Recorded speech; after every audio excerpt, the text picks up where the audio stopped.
तो जैसा मैं कह रही थी कि एक ध्रुवीय विश्व की स्थापना हो गई और अब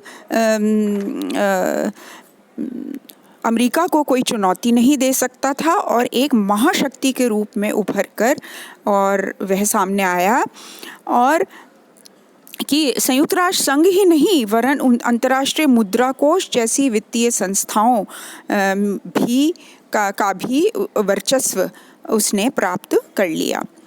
परमाणु हथियारों से संबंधित एक चिंता हमारी बढ़ गई क्योंकि सोवियत रूस के विघटन के बाद रूस, यूक्रेन, बेलारूस और कजाकिस्तान के हाथों में परमाणु बटन आ गया।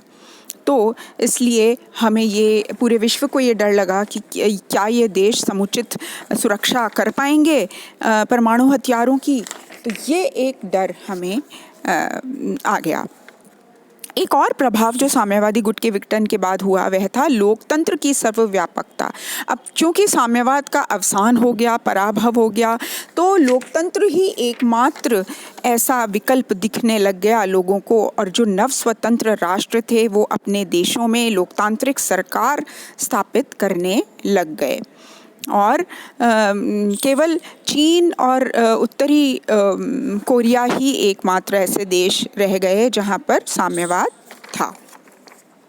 विचारधारा के आधार पर राष्ट्रों का विभाजन जो है अब वो अप्रासंगिक हो गया क्योंकि शीत युद्ध खत्म हो गया, साम्यवादी खेमे का अवसान हो गया।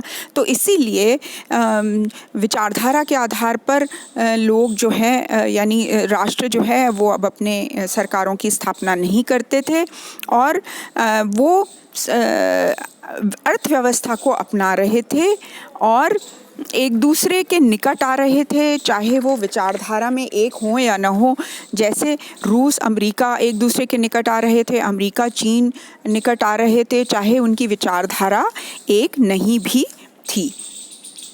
तो इस तरीके से मैंने आपको ये साम्यवादी गुट के विघटन के प्रभाव बताए हैं और अगली क्लास में मैं आपको अंतर्राष्ट्रीय राजनीति में साम्यवादी गुट जो है उसके क्या प्रभाव पड़े यानी अन्य देशों पर क्या प्रभाव पड़े ये मैं कराऊंगी। Okay, so thank you for today.